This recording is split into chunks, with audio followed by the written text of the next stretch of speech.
નમસ્કાર, હું છું કેતલ અને આપ જોઈ રહ્યા છો CB24। વાસદમાં 4.5 વર્ષની માસૂમ બાળકીના અપહરણ અને નિર્મમ હત્યા કેસના મુખ્ય આરોપી સુરેશ પરમારની પોલીસ દ્વારા આત્મરક્ષણમાં કરાયેલા ફાયરિંગમાં ઠાર કરવામાં આવ્યો છે।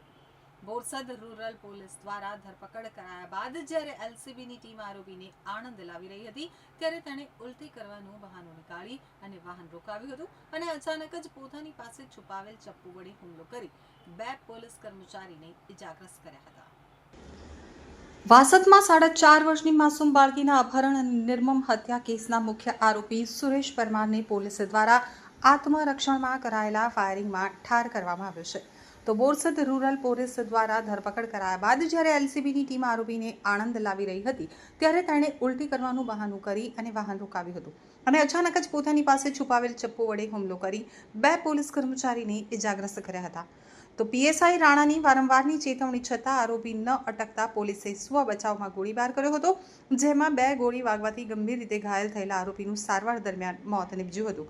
તો પ્રાપ્ત વિગતો અનુસાર વાસદ રેલવે સ્ટેશનના પ્લેટફોર્મ ઉપરથી ગત 18 જુલાઈની રાત્રિના આશરે 9:15 વાગે 4.5 વર્ષની બાળકીનું અપહરણ કરવામાં આવ્યું હતું। 19 જુલાઈએ સવારે પ્લેટફોર્મના અંત ભાગથી આગળ રેલવે ટ્રેક ઉપરથી બાળકીનો મૃતદેહ કચડાયેલી હાલતમાં મળી આવ્યો હતો। ઘટના સ્થળેથી બાળકીની લેંગી પણ મળી આવતા પ્રાથમિક દ્રષ્ટિએ બાળકી ઉપર દુષ્કર્મ આચરી અને પુરાવાનો નાશ કરવા માટે તેને ટ્રેન નીચે ફેંકી દઈ નિર્મમ હત્યા કરાઈ હોવાની આશંકા સેવાઈ રહી છે। બનાવની ગંભીરતાને જોઈ રેલવે પોલીસ, સ્થાનિક પોલીસ અને FSLની ટીમોએ વૈજ્ઞાનિક પુરાવા એકત્રિત કરવાની તજવીજ હાથ ધરી છે। વડોદરા રેલવે વિભાગના SP અભય સોનીના માર્ગદર્શન હેઠળ રેલવે પોલીસ, આણંદ જિલ્લા પોલીસ, LCB, SOG અને વાસદ પોલીસ સહિતની 6 થી 7 ટીમ નરાધમની શોધખોળમાં લાગી હતી। તો તપાસ દરમિયાન પોલીસને રેલવે સ્ટેશનના CCTV ફૂટેજ હાથ લાગ્યા હતા, જેમાં એક શંકાસ્પદ યુવક માસૂમ બાળકીને તેડીને લઈ જતો સ્પષ્ટ દેખાયો હતો। આ ફૂટેજના આધારે બોરસદ રૂરલ પોલીસે ગણતરીના કલાકોમાં જ આરોપી સુરેશ પરમારની ધરપકડ કરી લીધી હતી અને તેને ક્રાઇમ બ્રાન્ચને સોંપવામાં આવ્યો હતો। ધરપકડ બાદ સમગ્ર ઘટનાક્રમમાં મોટો વળાંક આવ્યો હતો। LCBની ટીમ 19 જુલાઈની મધરાતે જ્યારે આરોપી સુરેશ પરમારને લઈ અને આણંદ આવી રહી હતી ત્યારે આરોપીએ રસ્તામાં ઉલટી કરવાનું બહાનું કરી અને પોલીસનું વાહન રોકાવ્યું હતું। વાહન ઊભું રહેતા જ આરોપીએ પોલીસની ટીમ ઉપર હિંસક હુમલો કરી દીધો હતો। તો આરોપીના અચાનક હુમલામાં પોલીસ કર્મચારી મહિપાલસિંહ અને રાજવીરસિંહ ગંભીર રીતે ઇજાગ્રસ્ત થયા હતા। પોલીસની જવાબી કાર્યવાહીમાં આરોપીને 2 ગોળી વાગી હતી। તો લોહી લુહાણ હાલતમાં ઘાયલ આરોપીને તાત્કાલિક સારવાર અર્થે કરમસદની શ્રીકૃષ્ણ મેડિકલ હોસ્પિટલ ખસેડાયો હતો, જ્યાં સારવાર દરમિયાન તેનું મૃત્યુ નીપજ્યું હતું। આણંદમાં જે વાસદ રેલવે સ્ટેશન આવેલું છે, આ રેલવે પ્લેટફોર્મના જે ટિકિટ વિન્ડો છે એના સામે 2 બાળકીઓ સૂતા હતા।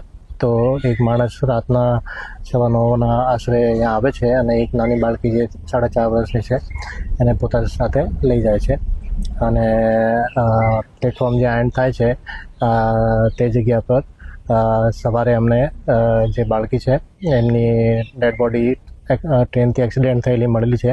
આ અંગે અમે અપહરણ જે છે એને અંતર્ગત કાર્યવાહી ચાલુ કરી દીધી છે અને આગળ જે પણ બનાવ બનેલો છે આ અંગે FSL અને બધી ટીમોને બોલાવેલી છે અને એમાં રેલવેની બી 5 ટીમો જેમાં LCB, SOG, D સ્ટાફ અને જે આણંદ પોલીસ છે, જિલ્લા પોલીસની પણ LCB, SOG, લોકલ પોલીસ બધા મળીને દિશાઓમાં આરોપીઓના વહેલી તકે ધરપકડ કરવા માટે અમે લોકો પ્રયાસ કરી રહ્યા છે।